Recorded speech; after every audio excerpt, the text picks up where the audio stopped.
Have you thought about how we make decisions, why we think the way we do, and what this tells us about our choices in business? Our guest today dives deep into interesting questions like these every day.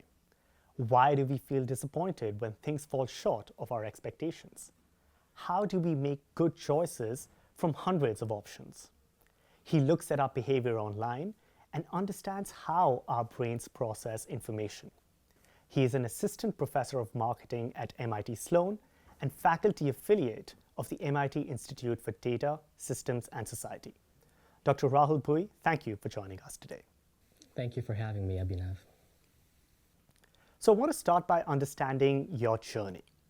What is so interesting about human rationality, innovation, and behavioral economics that got you so curious to study and now research these areas?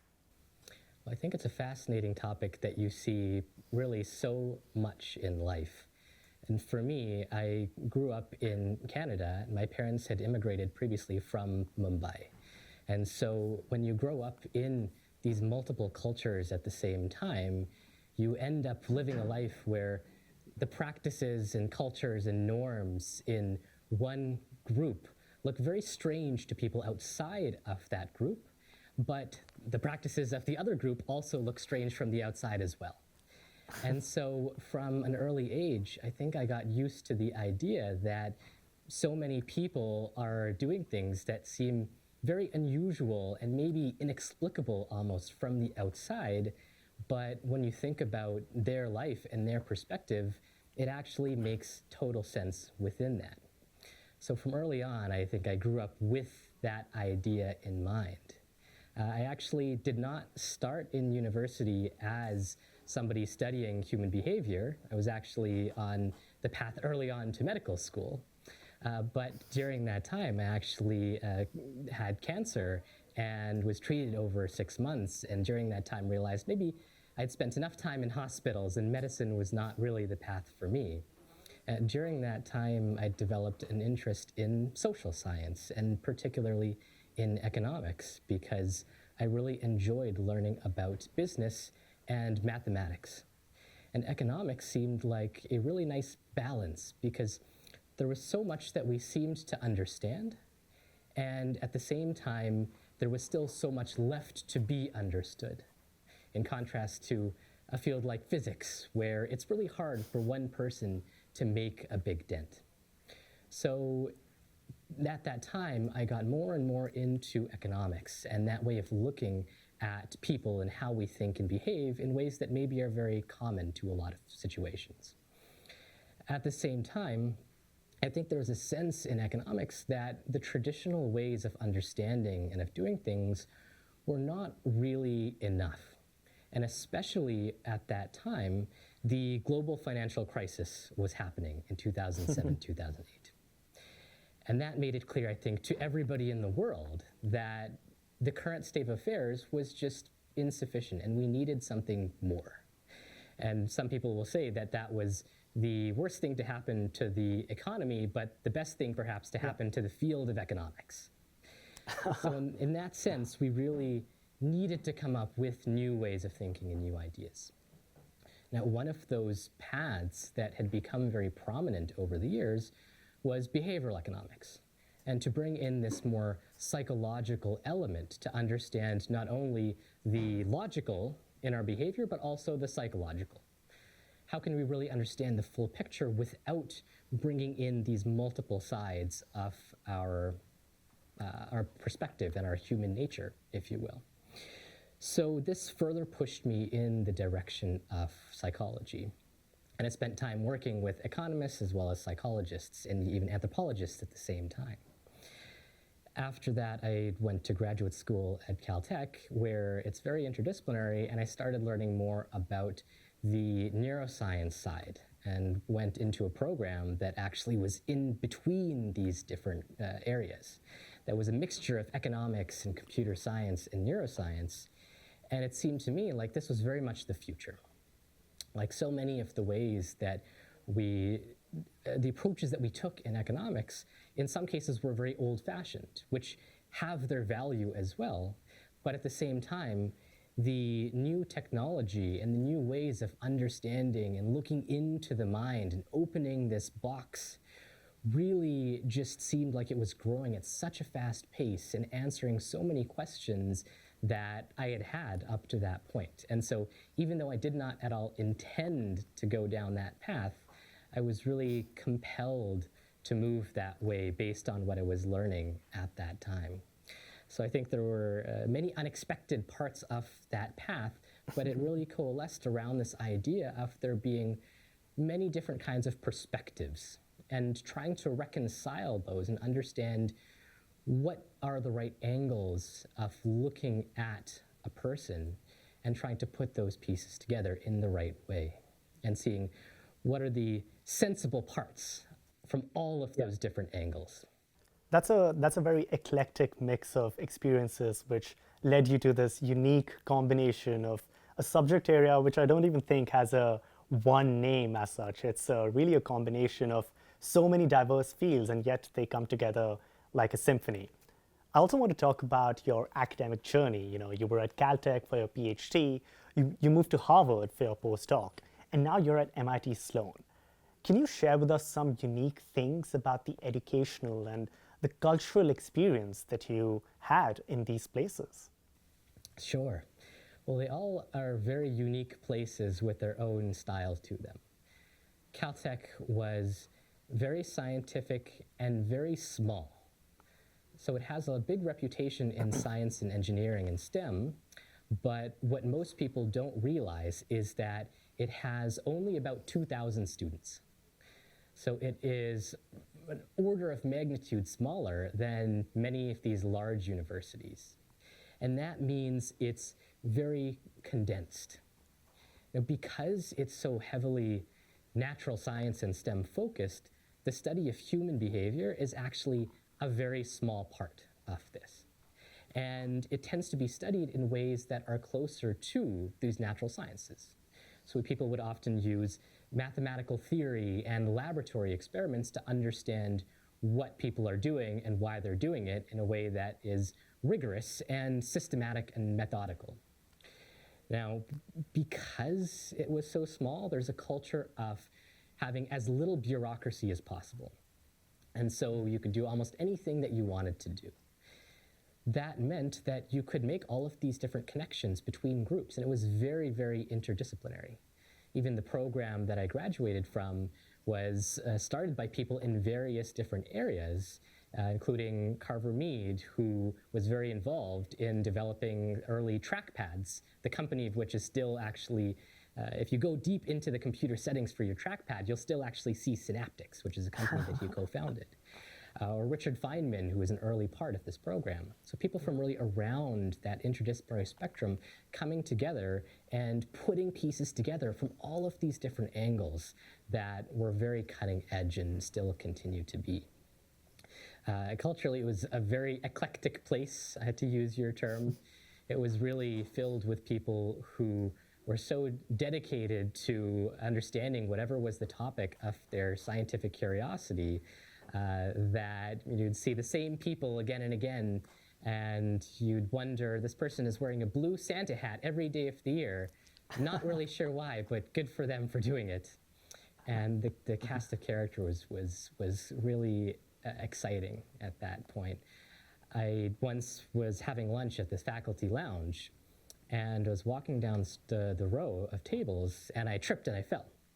And I looked back and tried to figure out who did it. And it turns out I tripped over Stephen Hawking in his wheelchair. So I left quickly enough so I didn't hear what he had to say about it. But it was a very unusual experience that I had at Caltech, and a very unique and special place. Harvard also, I had a great time at. It had more of a sense of tradition in a way, and history, because it has been around for such a long time. There were so many people who were very put together, but at the same time, I think they're still always worrying about, who am I and what am I doing? And there were so many opportunities and possibilities there that it felt like I couldn't even take advantage of a small fraction of the possibilities that were there. So it was really quite an exciting place in that regard.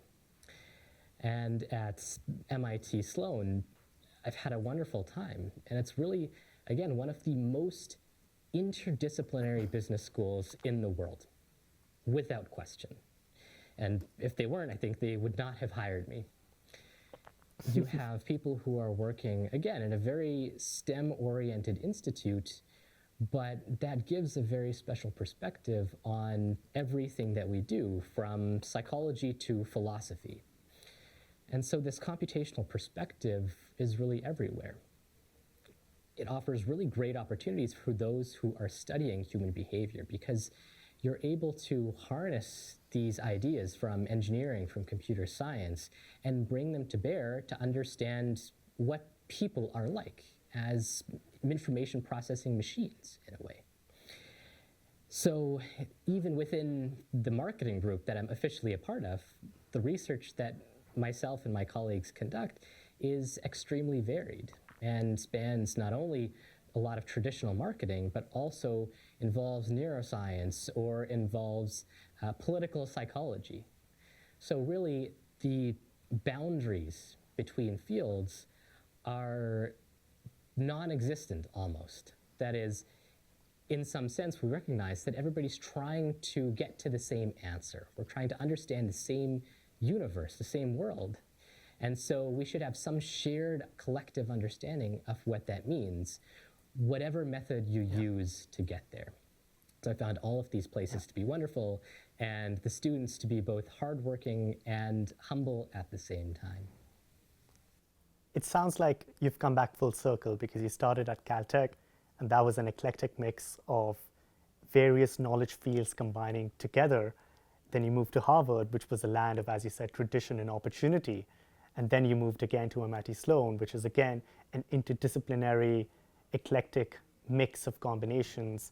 And even in a department like marketing, you are in fact conducting STEM research, combining it with the creative elements, and then coming up with something that is very different and unique from what a traditional marketing department might come about with.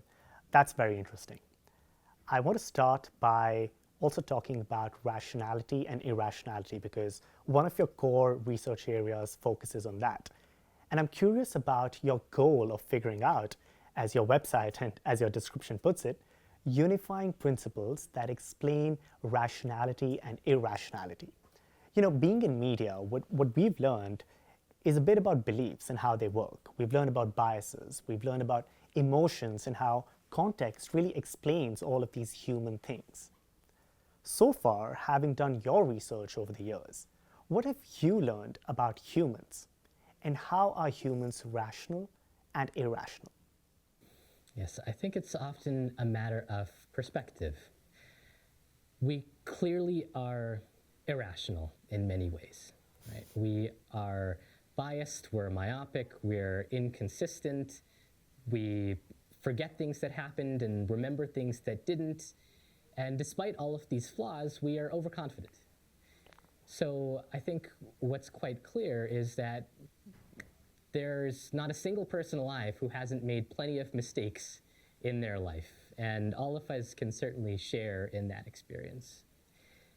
At the same time, we also are capable of really incredible things. The world is always changing. There are constantly new problems to be solved, and in so many cases, we are actually able to solve them. And when you look even more closely at even the everyday things that we're able to do, that still is quite incredible. And I think you see this very clearly when you think about artificial intelligence. That is, the quest to actually build a system that can think and learn and behave like a person does. It turns out to be so much harder than we ever thought it would be. There's even one story in how in the 50s a group of vision scientists got together and said, well, we want to build something that is able to identify images or items in this image. And they thought, well, if we put a bunch of people together, it'll take, maybe a few years for us to make a lot of progress on it. And it ended up taking, of course, more like 50 years to make substantial progress. So we think about how even these very basic things that we're able to do should not be taken for granted. One of my colleagues likes to say that AlphaGo, right, the AI system which is able to defeat the best players in the world at Go, but it can't drive itself to the match. So even something so fundamental, right, it's capable of these incredible feats and at the same time falls short in something that so many people are able to do. So this is a sense in which by engineering standards, we're actually able to do so much with so little in terms of these resources like time and energy and data. And by these engineering standards, how are we actually able to do this? So I think what's clear is that we have both of these. And traditionally in economics, there's this distinction almost where people believe there's the logical and there's the psychological, right? You have these two different sides. And yet, to me, I'm fond of this quote by Amartya Sen, who won the Nobel Prize in economics many years ago. And he was talking about what's known as the idea of revealed preference in economics. And this idea is basically your preferences are revealed through your behavior. So if I pick product A over product B, then I probably preferred product A over product B. So he said, if the theory of revealed preference makes sense, it does so not because no psychological assumptions are used, but because the psychological assumptions used are sensibly chosen. Now, it's a little wordy, but what he's saying ultimately is it's not the case that this rational element, to the extent it makes sense, is somehow separate from our psychology. Rather, it is a core part of our psychology. At least this is the way that I interpret it. Maybe he feels differently. But these are both elements of our nature, and we have to understand both of those at the same time, how we can be so smart and so stupid.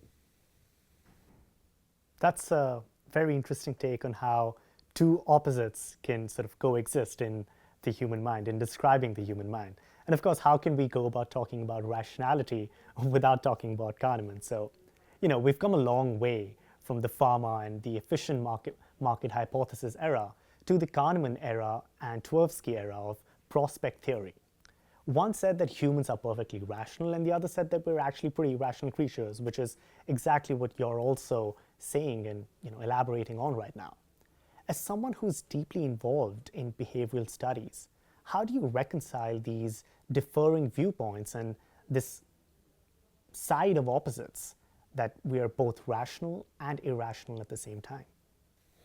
This is where I believe that computational perspective really comes in. When you think about engineering a person, and a lot of my work takes as a hypothesis an idea of computational rationality. And that means the world is really complex. It's incredibly, unimaginably complex. And we are very small in comparison. And so often I think we are doing as best as we can do. It's just that we have constraints on these resources like time and energy and data. And so, of course, we're going to fall short of perfection in some sense.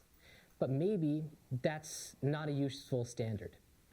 Maybe we are actually doing a great job. It's just that the problem is a very hard problem. What's useful from this perspective is we can use these tools from engineering, computer science, and so forth, and then apply them to understand how people are making decisions when we have these kinds of constraints. And so when we think about tools from reinforcement learning or statistics or engineering, we can then apply those to think about how is it that we acquire information, how is it that we process that information, how do we learn, how do we act upon what we see.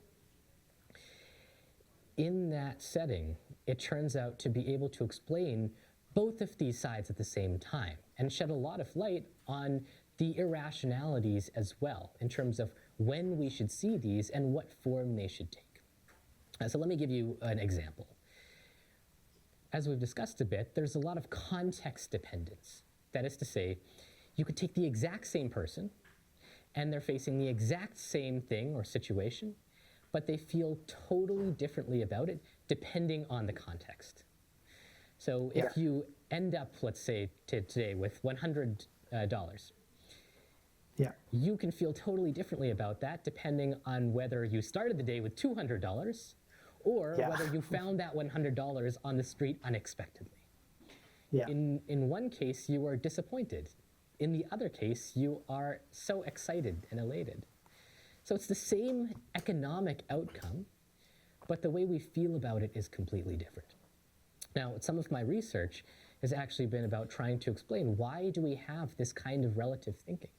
Because when you think about it, there's no real reason that it has to be the case, right? Why would that be? And so some of my work is drawing on actually older work in neuroscience to draw analogies and understand why. And one of the biggest clues is this is not just about value judgment, not just about the way we feel that things are good or bad. What happens when you walk into a dark room? You can't see anything, right? Yeah. And yet, if you stay in there for long enough, a miracle happens. You can start to see. Things that seemed dark before are not as dark anymore. Yeah. Similarly, if you've spent all day studying in the library, then even a whisper sounds like a waterfall. Or if you wear the same perfume every day, your nose gets accustomed to that, even if everybody else still notices. So this is not only about economic judgment and our preferences about value, it's also about perception and the way that we fundamentally perceive the world in all of these modalities and all of these senses. This is not something that I came up with myself. This is actually something that Kahneman and Tversky were themselves guided by. If you look back at Kahneman's Nobel Prize speech, he says clearly, Tversky and I were guided by this idea that economic judgment resembles perception, and perception is context dependent. Even that is something to be explained. So my colleagues and I have drawn on actually older work in computational neuroscience that looks also at information theory to understand how our brains are processing information when we have limits on our ability to do that.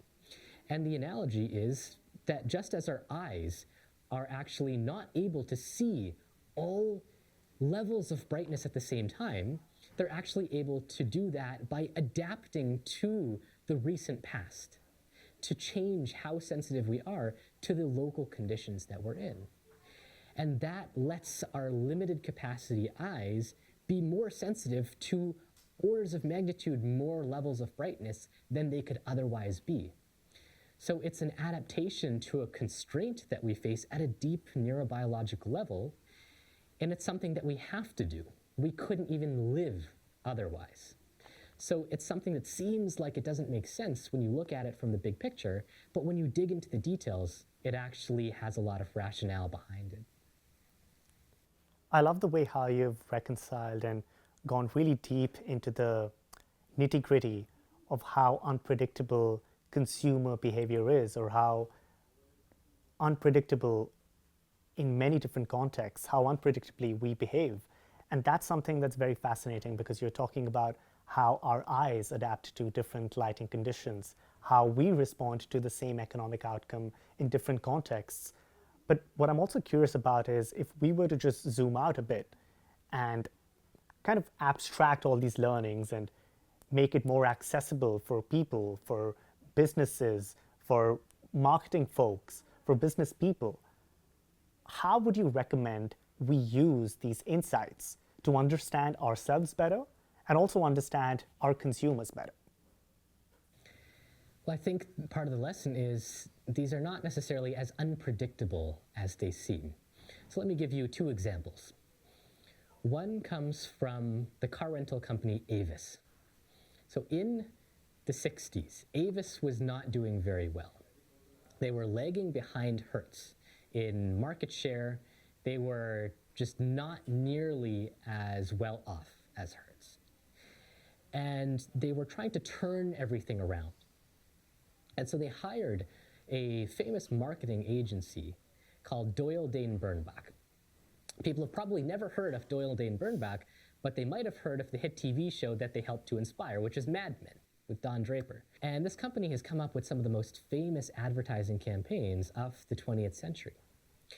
And for Avis, they came up with a tagline which is one of the most iconic in this time period. They said, "We're number 2. That means we try harder." And this was such a brilliant tagline. And so in conjunction with changes alongside this campaign, they went from losing millions of dollars to profiting millions of dollars. And this is the first time they'd had profit in many years. So it's a very counterintuitive message, because you're taking something that seems like it should be bad. Why would you tell people that you're second place, that somebody else, your big competitor, is better than you are? And yet, you can see how there's actually a way of interpreting that message, which is actually positive. So this is where the paradox lies, almost. You can see the exact same message, but you can interpret it in a positive way or a negative way. So how do we then constrain that a little bit? Some of my work takes a look at this to understand it in terms of causal reasoning. That means, why were people thinking about, or how were they interpreting that message? What is going on under the surface that led to that message happening? Why is Avis number 2? There could be a good reason for it, in fact. And so part of the idea here is, maybe Hertz is number 1, but that's because maybe they're resting on their laurels. Or maybe they have a lot more advertising, or customers are just used to going with them. There are all kinds of reasons that are irrelevant to quality why Hertz might be in first place and why Avis might be in second place. So we had this hypothesis that it depends, how convincing people find this message depends on all of the information that's in that background that tells them, okay, well, how likely is it that Avis is actually worse, or going to provide worse or better service? So I ran an experiment where we actually gave people a hypothetical situation with this tagline, where you're choosing between, the first and the second best car rental agency. And then this second agency gives you this message. They say, we're number 2, we try harder. Yeah. And we asked people, well, do you find that convincing or not? Does that make you more likely or less likely to go with that second place agency? And we changed one thing in this experiment. We said, because of laws in this town, the first and second place agency, either they advertise the same amount, or the first place agency is able to advertise a lot more. And so in that situation where the first place agency can advertise a lot more, that's a reason why Avis would be, or the second place car rental agency would be in second place. That has nothing to do with their quality, with how good they are. Yeah. And so then people find that ad more convincing.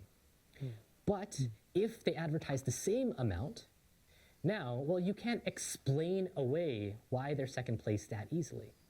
Yeah. And all of a sudden, people found the exact same message less convincing. Wow.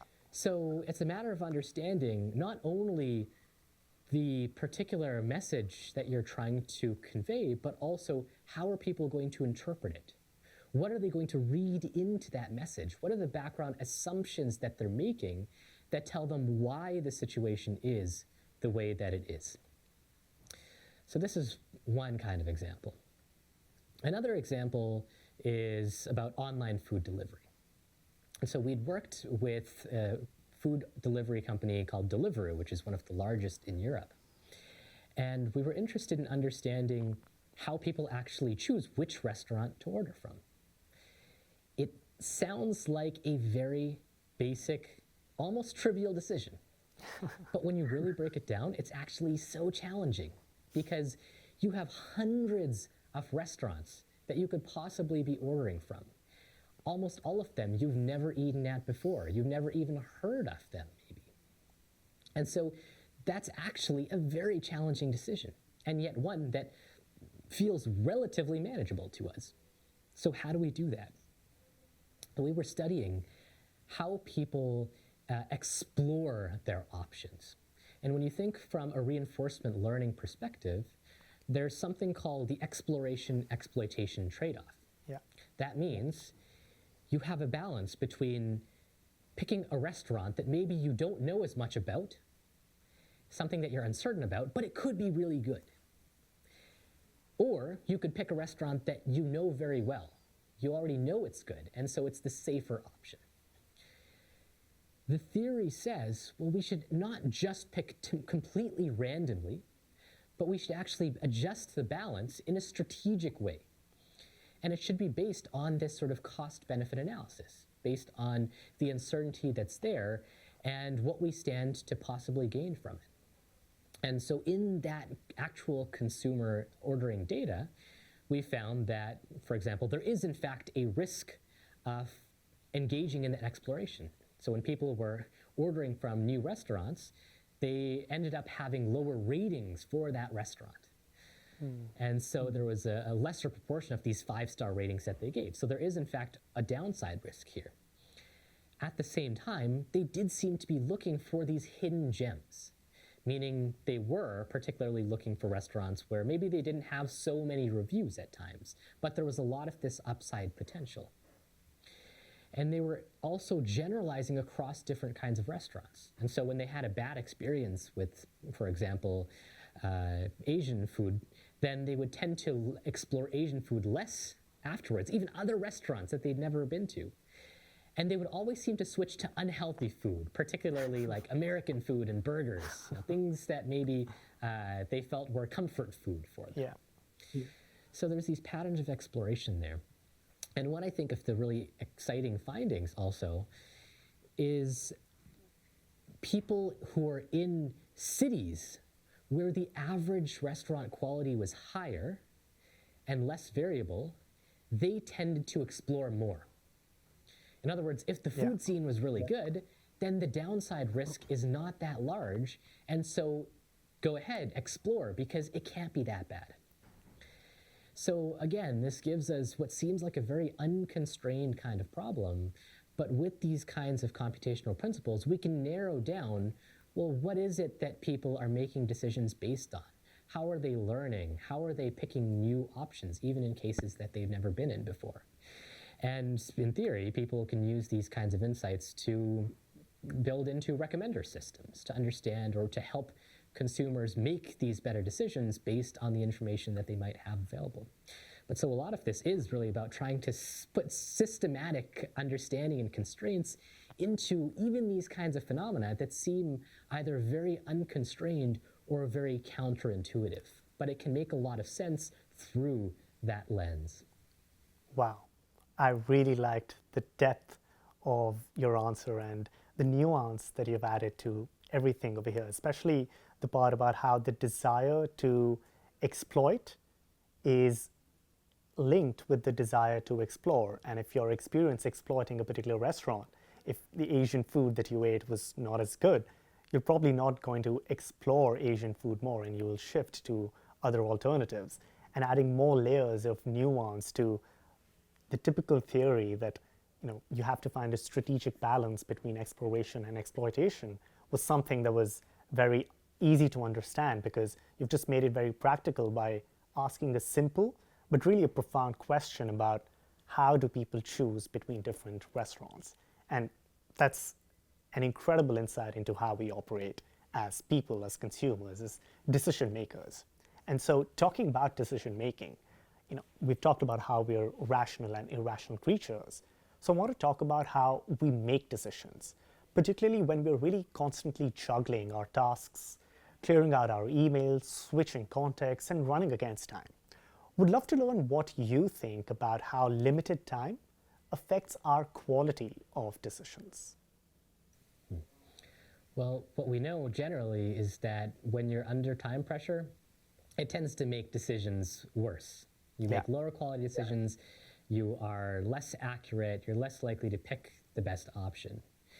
And there are many cases where it actually can cause big issues. For example, when you have a lot of time pressure, then radiologists who are looking at x-ray scans and trying to make diagnoses are more error prone. Or air traffic controllers who have so much going on at the same time and very little ability to balance all of those at the same time, it really can also lead to plane crashes. Or even when you're just driving. If you are distracted for a split second, that can also lead to an accident.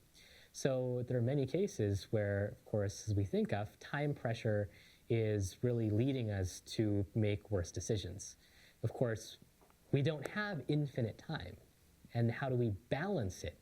That is the big challenge. Great. But going off of that, in that context, Jeff Bezos has this 70% rule that says whatever you're trying to figure out, you should make a decision when you have 70% of the information you need. But with more and more data coming our way and less time that we have, how to make decisions amidst all this information? You talked about the time pressure and how air traffic controllers and other individuals in high pressure, low time scenarios make poorer decisions. But at the same time, when let's say you have ample time, but you still need to make important decisions, at what point do you get started and just make that decision? The challenge is, when do you even know that you're at 70%? Yes. Yeah. So this is not the easiest thing to do, that is for sure. One strategy broadly is to try and set situations up and set up your life such that you already have given yourself as much time as possible. And that means simplifying. To some extent, this is what Mark Zuckerberg famously does by wearing the same hoodie every day. Yeah. He gains back that time and energy from not having to make those decisions. Or one strategy I've heard, if you want to exercise more, is you either go to sleep wearing your gym clothes, or you put them on right next to your bed, so when you wake up in the morning, they're right there for you to get into without having to spend time thinking about it. So simplification can give you more time rather than having to strain with the time that you have. That said, there are a number of strategies that people use and managers say that they use to try and handle time pressure. There is filtering, which means you selectively attend to certain parts of the problem and you just ignore the rest. There is acceleration, which means you think harder and you think quicker. And so for the same amount of time, you actually get more thought out of it. There is going off of intuition. So instead of having to deliberate so much, you go off of what your gut instinct tells you, because that could be well calibrated to the situation. There is the method of involving other people. So maybe it's not just you, but other people can help you out in this as well, and then you can do almost a kind of parallel processing. And then there is working longer, if possible, or pushing the deadline. That is it really a hard deadline, or is it a bit softer and maybe there's a way of actually getting out of that time pressure a little bit?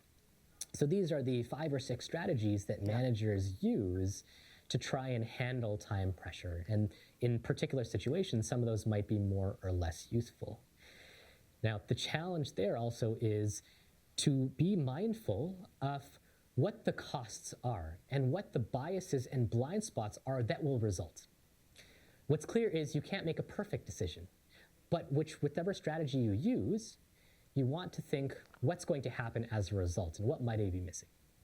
For example, some of my research is about categorical thinking. So for example, let's say you have a financial investor and they're trying to learn about all of the different stocks or assets that they could have in their portfolio. Now, there's way too many of them. Right? There's thousands upon thousands of these stocks. So you cannot spend all of that time learning about each and every single one. Of course. And so what these investors tend to do is they focus on a particular industry, on learning about the industry as a whole or the category as a whole.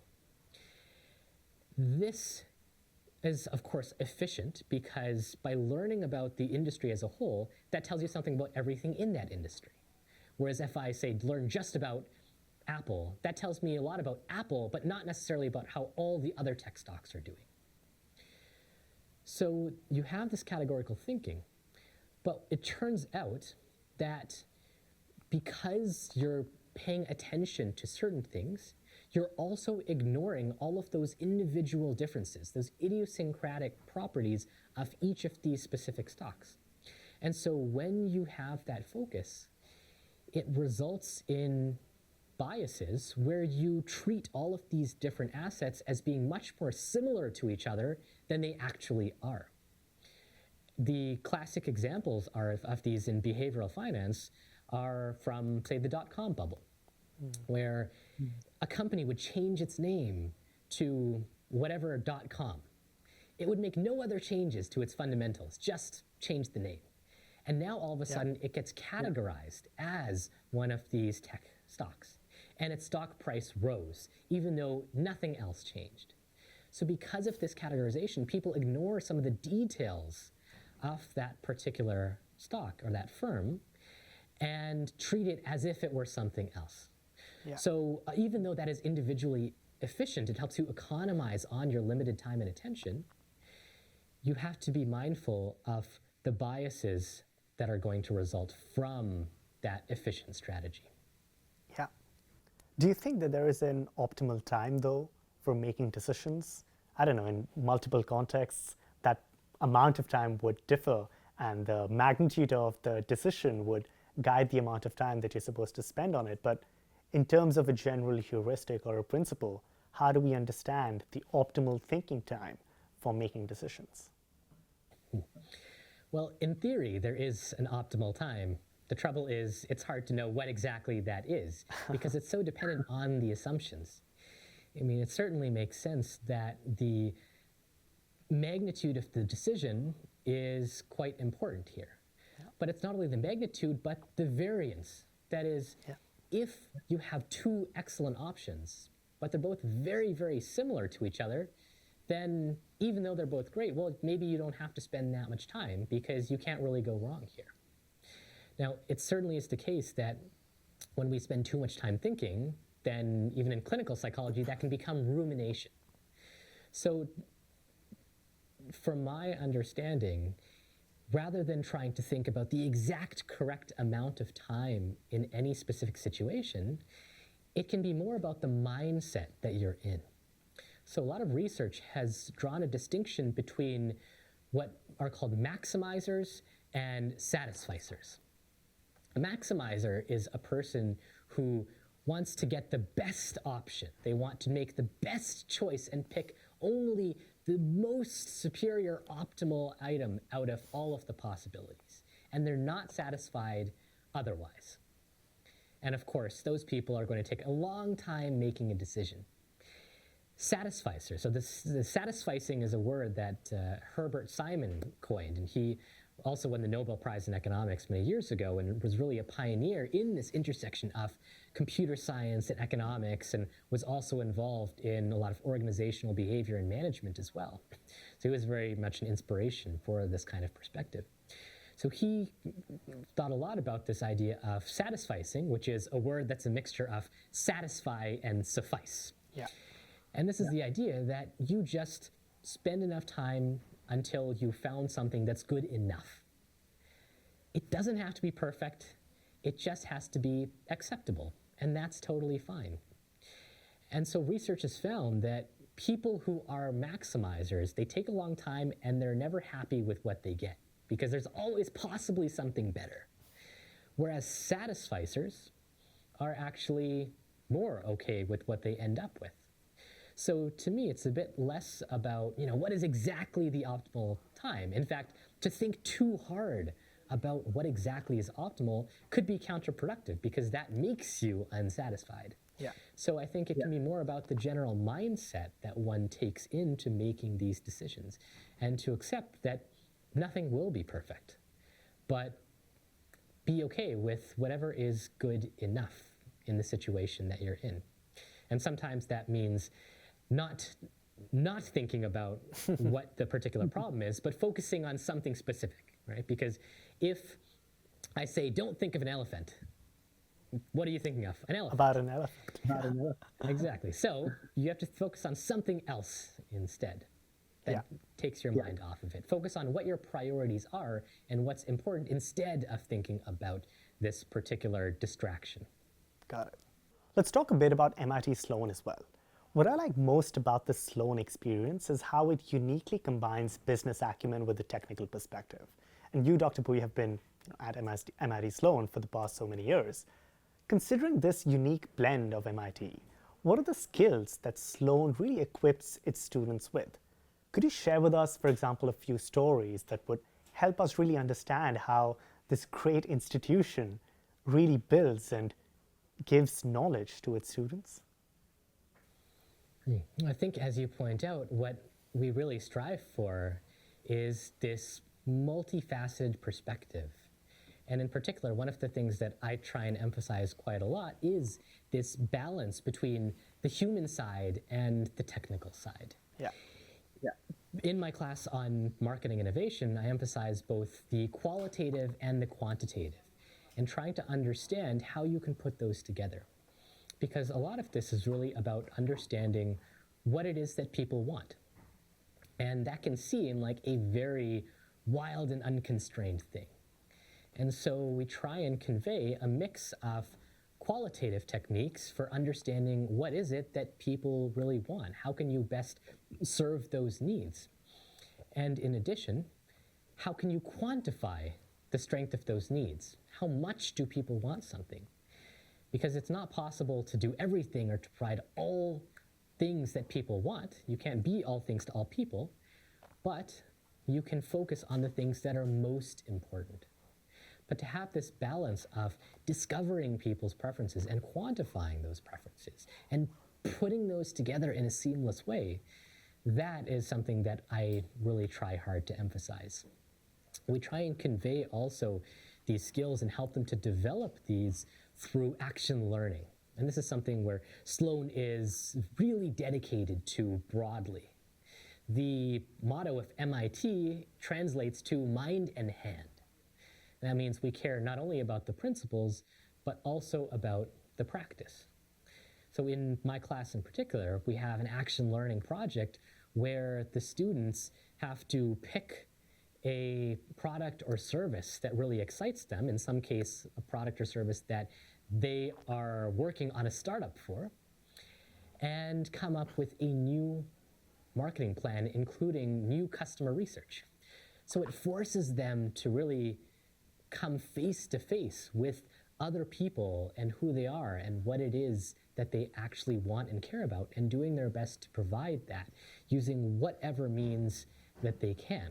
And there's been so many great projects that they've worked on, many of which have to do with developing internet Wi-Fi boxes so that you can take them into the wilderness for first responders who are in really remote situations, or culture crates where you can provide a box of ready-made activities that immigrant parents can work on and play with their children to have fun and at the same time teach them about the culture from where they came. So there are really a lot of cool examples of these products that people have come up with and are quite interested in turning into these actual companies. Yeah. I haven't quite been around long enough to have stories of students from a decade past. So what really sticks out to me is actually the stories that the students come in with. In the class, we talk about topics that sometimes could feel very boring from the outside, where you think about contracts and mergers, not the most exciting things, and yet they really bring these to life with their experiences. For example, I remember one case where a student was talking about House of Cards, like the hit Netflix show, because she had worked for the studio that produced and made House of Cards. And she talked about how Netflix was trying to purchase the show.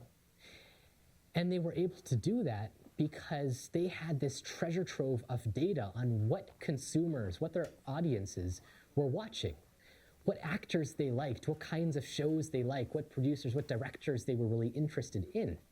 And they said, yes, that show, we think that's going to be a hit. And that data allowed them to make a huge bid, way more than any other company thought was reasonable. And so they acquired the show, and of course, the rest is history. So when you really are in these situations, right, these things which people, you've experienced, and yet you don't think so much about the story behind what's going on, really understanding that can bring new light to something that you took for granted. And we actually even had guest speakers from Netflix talking about how they were rolling out their services to many different companies and what are the obstacles that they face and the opportunities that they're trying to take advantage of.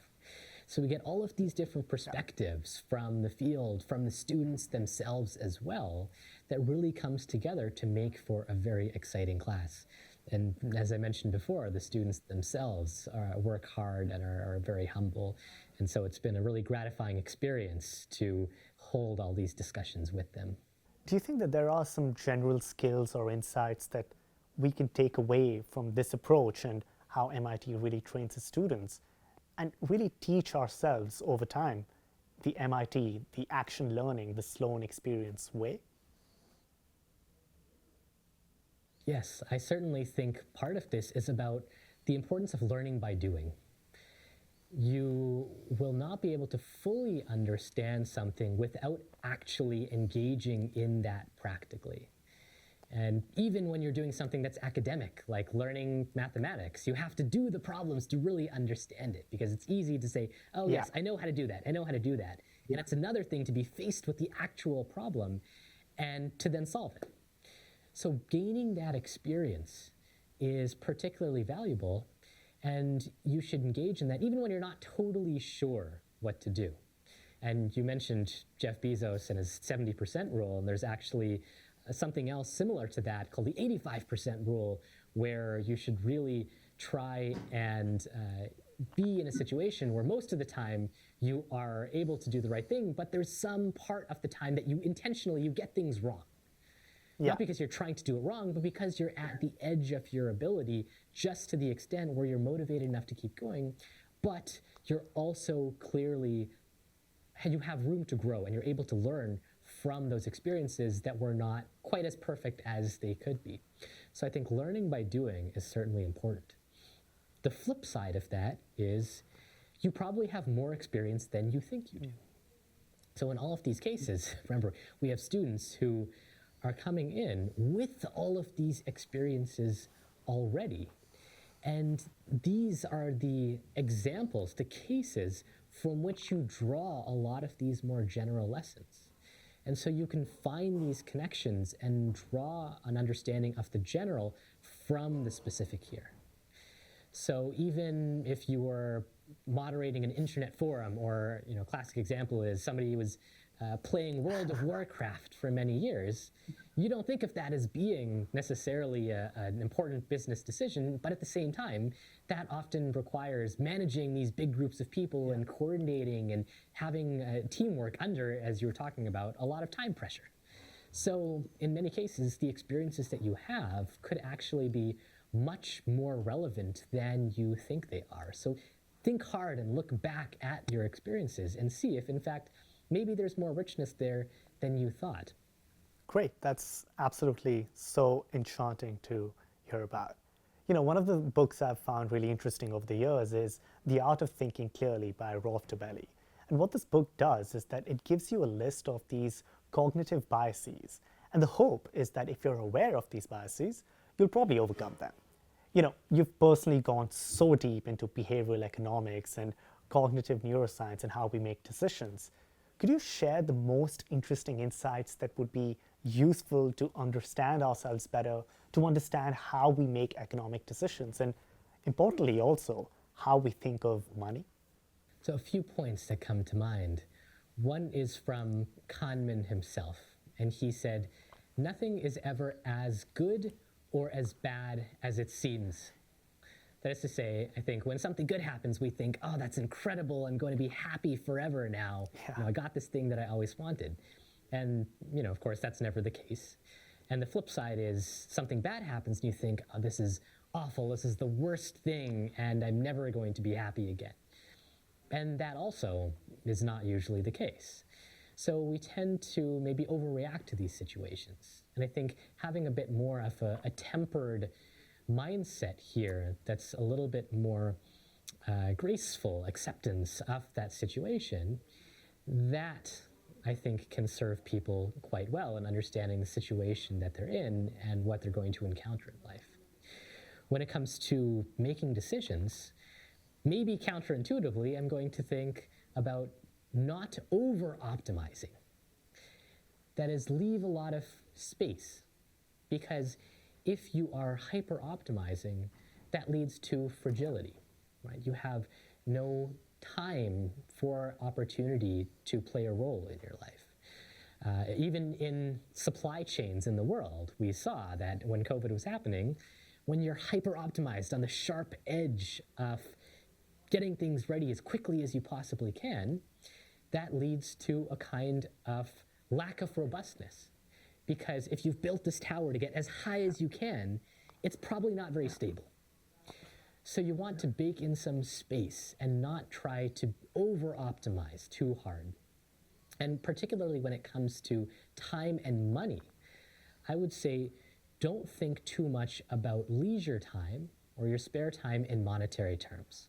There's been a lot of research that shows this actually makes us unhappy with our leisure time because you're spending, an hour doing something that's fun and enjoyable, and then if you instead think I could be earning, $50 instead at the same time, then you're dissatisfied with that. So again, this goes back a little bit to the sense of also satisficing versus maximizing. You don't have to achieve the exact peak, the exact best situation possible. But in many cases, it's about having the right mindset and about leaving open these possibilities at the same time. You talked about Hertz and Avis and how the same message of Avis was interpreted in two different ways given the context. One when Hertz and Avis were advertising the same, and one when Hertz was advertising more than Avis, and how the messaging was much more effective when Hertz had far more advertising than that of Avis. In that context, I want to ask about consensus messaging. You have this paper about how climate change and climate scientists have consensus messaging and how the scientists whose credibility is more believed to be more have a greater impact on the people given the same messaging. So would love to learn how this messaging, this persuasiveness, and how consensus building really works. If you could just unpack that paper for us and the insight that you glean from that. Sure. And this general topic of science communication, I think, is something that has fascinated me in the back of my mind for quite a while. Because I think so many people who come to science gain that understanding and that motivation because they face these engaging science communicators when they were growing up. So this attachment to science often develops because you have these different, or these really exciting people participating. But what's been happening, I think, over recent years is there's this thought of what's called the death of expertise, meaning that people no longer seem to trust scientists or other experts broadly. They think, well, how much do these people actually know? Are they really clever people? Are they really very skillful? How trustworthy are they actually? And so there's been a shift, I think, in people's perceptions of scientists and experts more broadly. So what I was interested in here was, as you say, trying to use some of these tools to understand what we can do about science communication and how people actually maybe interpret that messaging. For example, when it comes to climate change, 97% of climate scientists will say human-caused climate change is a substantial force in the world. If you tell somebody that, if you tell them 97% of these scientists say something, they could respond, oh yes, well, I believe these. This sounds like a big problem. We should do something about it. But you could also respond by saying, this is crazy, right? This is too much. This doesn't make sense. These scientists are intellectually bankrupt. They have no idea what they're talking about, and I don't believe this at all. I believe this less than I believed it before. And so again, we have this idea, almost like Avis, where you have the same message, which seems like it could be convincing, but you could interpret it in a positive and a negative way. So we were trying to understand, how do people draw this interpretation? And what kinds of beliefs might be stable, and what beliefs might be more flexible? And so we're giving people different kinds of percentages of, well, if the consensus were higher versus lower, what would you think, not only about climate change itself, but also about climate scientists? Because by the same way that the beliefs about scientists shape how somebody understands the message itself also shapes how people perceive scientists. And so we found that people, in fact, are learning something about scientists from that consensus information, from what the scientists say. And that's something which differs by political party as well. So when you have higher consensus, people in fact think scientists tend to be more skilled, but there's also a greater chance that they could be biased too. And it's the balance of these that really determines how people are going to respond. And we did this with populations in the United States, where it turns out that, of course, Democrats tend to believe that scientists are more driven by their desire to help people and the public interest, and Republicans tend to believe it's more about scientists out for their own personal gain and trying to keep their job. But what was unusual or unexpected is that Democrats did not change their beliefs about how biased they thought scientists might be, but the other way around. Democrats did not change their beliefs about how skilled they thought scientists were, but they did change their beliefs about how biased they thought scientists were. But these Republicans tended to have the flip side, which is to say, they tended to think that the bias levels were the same, but when consensus was higher, they thought scientists were more skilled. In other words, these people who tended to be more skeptical of human-caused climate change nonetheless had more flexible beliefs about how skilled scientists were. So it seems like even when we think that there's an inflexibility, maybe when we think about this broader belief system, maybe there's actually flexibility in some of these pieces as well. But from a broader perspective, I think for both scientists or other experts and any kind of marketers, the two important factors that you want to keep in mind are trust and attention. And these are actually factors that even the assistant director of the US National Science Foundation said are particularly important and that we can do something about. In other words, people want to know, why should I trust you and why should I even care to listen? And these are the questions that you have to think about and answer from their perspective, the audience's perspective, when you're coming up with any kind of communication. Dr. Bhui, our conversation today has been incredibly enlightening. We've talked about the intricacies of human behavior, the broader strokes of how institutions like MIT Sloan nurture this curiosity of students, how we make decisions, how we think, how context influences us, and a lot of other things. So as we wrap up, I want to ask you, what's the one piece of advice or insight that you'd want to leave our viewers with? For anyone who's curious about how we make decisions, how we think, to understand ourselves as humans, to understand consumer behavior. Anybody who's a generally curious person, what would be your advice or insight for them? Think empathetically. To me, you want to strive to put yourself in other people's place. And then you will gain an understanding of something outside of yourself. Because what other people do, what other people think, has both the seed of what's similar to you as well as what's different. And so by understanding other people, you understand not only them and the world, you also understand yourself somewhat better. So by considering how they interpret the world, that will shed a lot of light on the connection between you and them and your own place in the world. And I think it's always a useful point to remember that if you had lived that person's life, then you would probably be doing the same thing that they would be doing and thinking the same way that they would think. And so even when people have very different beliefs and customs and ways of doing things, often that comes from something shared in our underlying human nature. And by reflecting on that idea, it helps to bring us closer together. And that, I think, is ultimately beneficial for all of us and the world broadly. That is a very interesting take, something to just think more about, because after doing all this technical research and in-depth experience, having this in-depth experience of how computationally we can understand humans, the one piece of advice or insight that you have is to think empathetically. And that is something that's absolutely incredible and something to ponder about. Dr. Bhui, thank you so much for joining us. This has been incredible. Thank you so much for having me, Abhinav.